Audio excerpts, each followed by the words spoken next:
बहुत सारे स्टार प्रचारक आए और उन्होंने यहाँ पर 2-4 शब्द गढ़वाली में बोलकर लोगों को आपको लुभाया है। कहीं डर भी लग रहा है कि क्या पता जनता के दिल में वो बात ना पहुंचे कि एक युवा पहली बार इतना मेहनत कर रहा है, एक आशाएं जग रही हैं, कई लोगों की जग रही हैं, लेकिन कई लोगों की भूल चूक की वजह से अगर कहीं गलती हो गई तो। हमारे बेटे ने एक सही राह पकड़ी है और इस प्रदेश की चिंता की है और इस प्रदेश के लिए जो आंदोलनकारियों ने, जो शहीदों ने जो सपने देखे थे, उन सपनों को साकार करने के लिए प्रयास कर रहे नदी हैं। पार्क का वो माहौल, एक पुलिस का डंडा और फिर बड़ी रैली, हजारों की संख्या में युवाओं का आना, फिर गिरफ्तारी और 307 लगना। प्रणाम, नमस्कार आप सबको। मैं त्रिभुवन चौहान हूँ और आज हमारे साथ जो शख्सियत है वो एक ऐसा युवा जिसकी कभी तुलना श्रीदेव सुमन से हो रही है, कभी उन तमाम आंदोलनकारियों से जिन्होंने देश के लिए, प्रदेश के लिए हमेशा अपनी आवाज़ उठाई है। बहुत बहुत स्वागत है बॉबी। बहुत बहुत धन्यवाद सर। बॉबी, ज़्यादा संक्षिप्त में रखेंगे इसको, प्रश्न बड़े सारे हैं, एक शिकायत से शुरू करते हैं। मैं देख रहा हूँ रानी की एक शिकायत है कि जहाँ जहाँ उनकी रैली हो रही है वहाँ पर बॉबी परमार के नारे लग रहे हैं। देखिए, ये जनता का मन है और जनता बदलाव का मन बना चुकी है। आपको लग रहा है? अब बॉबी परमार हर जगह जाकर नारेबाजी तो नहीं कर रहा है, या वो ये कहकर कहीं पे ये नहीं कह रहे कि तुम नारेबाजी करो। पर हाँ, जनता को महसूस हो रहा है कि इस टिहरी संसदीय सीट पर जो लंबे समय से कहीं ना कहीं एक सांसद के उसमें रही, तो कहीं ना कहीं उस सीट पर बदलाव की बयार है और मुझे लगता है कि जनता बदलाव का मन बना चुकी है। चलिए, जनता बदलाव का मन बना चुकी है। एक प्रश्न इसके साथ ये भी है कि क्योंकि गुनसोला जी का नाम तो अभी कहीं दिख नहीं रहा, एक ही दो टक्कर दिख रही है कि भाई बॉबी और रानी। आप रानी को किस तरह से देख रहे हैं कॉम्पिटिटर के रूप में? कितने आश्वस्त हैं अपनी जीत के लिए आप? देखिए, मैं ये कहना चाहता हूँ, जनता चुनाव लड़वा रही है और जनता ने जब जब एकजुटता दिखाई है, जब जब एकता दिखाई है, तो कितनी भी बड़ी सत्ता रही हो, कितनी भी बड़े ताकत रही हो, तो उसको जनता ने हराने का काम किया है। पर मैं ये कहना चाहता हूँ, चुनाव बड़ा है, चुनौतियाँ बड़ी है और जिस पार्टी के सामने हम खड़े हैं, वो पार्टी कहीं ना कहीं साम दाम दंड भेद तमाम प्रकार के हथकंडे अपनाती है, तमाम प्रकार के हथकंडों से चुनाव लड़ती है। तो ये कहीं ना कहीं एक चुनौती है, पर आम जनता अगर एकजुटता दिखाएं तो कहीं ना कहीं ये आसान राह हो जाएगी। आसान राह हो जाएगी? क्या आसान वाकई हो पाएगी? एक तरफ कहीं ना कहीं मुझे ये भी लग रहा है कि रानी थोड़ा सा डरी हुई हैं, या फिर यूं कहें भारतीय जनता पार्टी टिहरी सीट को लेके थोड़ा सा चिंतित है, क्योंकि चाहे जेपी नड्डा हो, स्मृति ईरानी हो, अब योगी जी का भ्रमण है, इन तीनों चारों के भ्रमण के बाद हो सकता है मोदी जी का भी कार्यक्रम टिहरी में लग जाए। उसको चुनौती देख रहे हैं आप? देखिए, हो सकता है कि चुनाव को प्रभावित करने के लिए इस प्रकार से वो स्टार प्रचारक के रूप में कई यहाँ पर दिग्गजों को बुलाएं, पर मैं समझता हूँ कि जो इस क्षेत्र के लिए, इस उत्तराखंड प्रदेश के लिए, इस टिहरी संसदीय क्षेत्र के लिए जो बेहतर है, वो स्टार प्रचारक एक दिन तो आएंगे, 10 मिनट 20 मिनट 1 घंटे का भाषण देकर चले जाएंगे, जैसे पहले भी होता आया है। जैसे पहले भी बहुत सारे स्टार प्रचारक आए और उन्होंने यहाँ पर 2-4 शब्द गढ़वाली में बोलकर लोगों को लुभाया है और वोट में उस बात को उन वोटों को परिवर्तित किया है। तो मुझे लगता है कि आप लोगों के साथ जो सड़कों पर संघर्ष करने वाले लोग हैं, जिन लोगों ने आप लोगों के मुद्दों को बड़ी प्रमुखता से उठाया है, तो कहीं ना कहीं वो उन लोगों से कई बेहतर अच्छे हैं जो 5 मिनट 10 मिनट और 1 घंटा आकर यहाँ भाषण देकर वापस चले जाएंगे और 5 साल तक वापस नहीं आएंगे। तो मैं समझता हूँ उनके पास स्टार प्रचारकों की लंबी सूची होगी, उनके पास धनबल होगा, उनके पास बाहुबल होगा, उनके पास चुनाव को प्रभावित करने के लिए अनेक हथकंडे होंगे, पर हमारे पास ऐसा कुछ नहीं है। हमारे पास है तो ये जनता का प्यार है, जनता का समर्थन है और जनता ही स्टार प्रचारक है और जनता ही हमारे समर्थक है।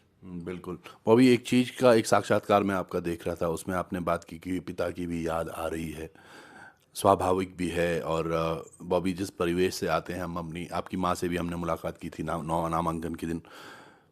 आज क्या लग रहा है? बॉबी का परिवार, कुनबा बढ़ रहा है, पर क्या कुछ होता अगर पापा भी साथ होते अभी? नहीं, देखिए, वास्तविकता ये है कि परिवार बढ़ रहा है, पूरे प्रदेश के लोग जुड़ रहे हैं, यूथ जुड़ रहा है। आज हम जिस पिता की कमी महसूस कर रहे हैं, आज प्रदेश के हजारों अभिभावक उस रूप में जुड़ रहे हैं। आज भले ही जहाँ भी हो, तो कहीं ना कहीं उन्हें ये देखकर तो कम से कम खुशी हो रही होगी कि हमारे बेटे ने कम से कम इस प्रदेश की इस स्थिति को देखते हुए पहल की है। और कहीं ना कहीं उन्हें लगता होगा कि हमारा बेटा जिस एज में, जिस उसमें गांव से बाहर निकले और उसके बाद जब युवा एक गलत दिशा की ओर बढ़ जाता है, नशे की ओर बढ़ जाता है, गलत प्रवृत्ति की ओर बढ़ जाता है, तो कहीं न कहीं उन्हें ये खुशी होगी, उनकी अंतरात्मा को ये शांति होगी कि कहीं न कहीं हमारे बेटे ने एक सही राह पकड़ी है और इस प्रदेश की चिंता की है और इस प्रदेश के लिए जो आंदोलनकारियों ने, जो शहीदों ने जो सपने देखे थे, उन सपनों को साकार करने के लिए प्रयास कर रहे हैं। क्या बात है। एक चीज़ बड़ी है जो मैं कहना भी चाहता हूँ कि श्रीदेव सुमन यहाँ से बहुत बड़े फ्रीडम फाइटर रहे हैं उत्तराखंड में, और राजशाही के खिलाफ उन्होंने किया है। आज लोग बोल रहे हैं कि बॉबी में वो छवि दिख रही है। बॉबी बॉबी श्रीदेव सुमन एक बड़ा नाम रहे हैं। आपको क्या लगता है कि जनता वाकई, अभी आप मान रहे हैं ये चीज़, लेकिन जनता क्या सच में राजशाही को भूल जाएगी, वो बॉबी पंवार के साथ खड़ी होगी? देखिए, जनता को राजशाही को चुनौती देनी पड़ेगी। आप श्रीदेव सुमन जी की बात कर रहे हैं, तो कहीं न कहीं जब उनका जन्म हुआ होगा तो ये भी एक साधारण परिवार में जन्म हुआ होगा। मैं उनके गाँव भी गया था, उनके परिवार से भी मिला हूँ। तो वो कहते हैं कि एक साधारण परिवार में जन्मा व्यक्ति है, पर उन्होंने जब हिम्मत जुटाई, जब प्रयास किए, जब संघर्ष किया, तब जाके वो श्रीदेव सुमन बने। और आज हमारी राह भी वही है। हम एक छोटे से परिवार में हमारा जन्म हुआ, एक गरीब फैमिली से हमारा जन्म हुआ। उसके बाद जो हमारे ये रास्ते थे, उन रास्तों पर जब हम चले, जब संघर्ष किया, जब ये बीड़ा उठाया, तो कहीं न कहीं उसके बाद ही हम बॉबी पंवार बने। तो मुझे लगता है कि कहीं न कहीं आज राजशाही के खिलाफ जिस प्रकार से, मैं तो ये कहना चाहता हूँ कि श्रीदेव सुमन जी की हत्या हुई थी, और अगर हत्या हुई है तो मुझे लगता है कि कहीं न कहीं इस प्रदेश की जनता को, इस टिहरी संसदीय क्षेत्र की जनता को उसका जवाब देना पड़ेगा। खासकर जो हमारे रवाई घाटी में वहाँ पर जो उत्तराखंड का जो उत्तराखंड में जो तिलाड़ी, यहाँ पर यमुना में जो तिलाड़ी कांड हुआ, उसको कहीं न कहीं मुझे लगता है कि जो उस दौरान निहत्तों पर जो जिस प्रकार से गोलियां बरसाई गई, तो कहीं न कहीं उसका जवाब देने का ये बेहतर समय है। बिल्कुल बेहतर समय है। और एक युवा देखिए कहाँ से आवाज़ कर रहा है। आज अगर उत्तराखंड की जनता आज नहीं समझती, तो मुझे लगता है कि शायद ये वो व्यक्ति है जिनका आप वीडियो देख रहे हैं कि भैया अपना आप जन धन बल जैसे भी हो आप समर्थन करें। क्यूआर कोड भी ये फ्लैश आउट कर रहे हैं, तमाम चीज़ें भी। ये अलग तरीके की राजनीति हो रही है, शायद राजनीति को बदलने के लिए, और एक युवा इसमें मेहनत कर रहा है। आपको कहीं डर भी लग रहा है कि क्या पता जनता के दिल में वो बात ना पहुंचे कि एक युवा पहली बार इतना मेहनत कर रहा है, एक आशाएं जग रही हैं, कई लोगों की जग रही हैं, लेकिन कई लोगों की भूल चूक की वजह से अगर कहीं गलती हो गई तो? में देखिए, हमारे हाथ में जो है वो हम कर रहे हैं। हमारे हाथ में मेहनत करना है, हम कर रहे हैं। हम दिन रात लगे हुए हैं। हमारे हाथ में लोगों तक अपना मैसेज पहुंचाना है, लोगों को समझाना है, लोगों को ये बताना है कि भाई जिस ईमानदारी और कर्मठता के साथ हम लंबे समय से सड़कों पर संघर्ष कर रहे हैं, हम ये विश्वास दिला सकते हैं कि आगे भी हमारा रवैया यही रहेगा और आगे भी हमारी जो पहचान है यही रहेगी। अब देखिए, बाकी बात जनता के पाले में सारी गेंद है, जनता के हाथों में है। आज अगर हम चुनावी मैदान में हैं तो जनता अगर सहयोग करेगी, हमारे हाथों को मजबूत करेगी, तो ज़रूर आगे बढ़ेंगे। नहीं तो जनता को ये तय करना है कि होना क्या है। आप जैसे गांव-गांव जा रहे हैं जनता के बीच में, उत्तरकाशी, मैं बड़ा आश्वस्त हूं वैसे अपनी तरफ से, क्योंकि हम भी फिजिकली देख रहे हैं चीज़ों को। गांव-गांव भ्रमण हमारे भी हुए हैं। उत्तरकाशी की तीनों सीटों पर बहुत पक्के तरीके से मुझे लग रहा है कि आप बिल्कुल निसंदेह आगे चल रहे हैं। साथ के साथ मैं प्रतापनगर की बात करूं और मैं बात करूं धनौल्टी की, वहाँ भी थोड़ा ठीक है। मसूरी में क्या लग रहा है आपको? और देहरादून वाली जो बेल्ट है, अगर सहसपुर, विकासनगर, इनमें कहाँ कहीं दिक्कत दिख रही है? देखिए, उत्तरकाशी में काफ़ी अच्छा समर्थन मिल रहा है, जौनसार बावर में काफ़ी अच्छा समर्थन मिल रहा है। इसके अलावा धनौल्टी और प्रतापनगर, नई टिहरी की बात करूँ, वहाँ भी अच्छा रिस्पांस है। विकासनगर में अच्छा रिस्पांस है। इसके अलावा बात मसूरी की करें तो हमारी है टीम वहाँ पर काम कर रही है। अब क्या परिणाम रहेंगे, मसूरी में वोट बैंक बंटेगा। घनसोला जी मसूरी से हैं और रानी का भी वहाँ पर थोड़ा है, और हम में भी वोट बटेगा, तो वहाँ वोट डिवाइड होने हैं। बाकी रही बात शहर की, तो सर्विस क्लास के जो लोग हैं वो कनेक्ट कर गया इस चीज़ को। पढ़ा लिखा जो तबका है, जो बेरोजगारी की मार झेल रहा है, वो कनेक्ट कर गया इस चीज़ को। जो हमारे छोटे मध्यम जो इस प्रकार के जो उद्योगपति हैं या हमारे छोटे दुकानदार हैं, जिन लोगों की कमर चाहे जीएसटी ने तोड़ी हो, चाहे अन्य प्रकार के टैक्सों ने तोड़ी हो, वो लोग इस चीज़ को कनेक्ट कर गए हैं कि हमारे बीच से कोई युवा आगे जाना चाहिए। बिल्कुल, ये जो आपने बोला है, यकीन मानिएगा देहरादून में जहाँ मैं रहता हूँ, ये भी टिहरी लोकसभा में ही आता है। और मेरी कुछ जो हमारे वेंडर्स होते हैं, कुछ दुकानदार हैं, कुछ सब्जी वाले, सब ने मन बना रखा है कि चुनाव के टाइम तो हम गांव जाएंगे, बॉबी को वोट देना है, ऐसा उन्होंने कहा है।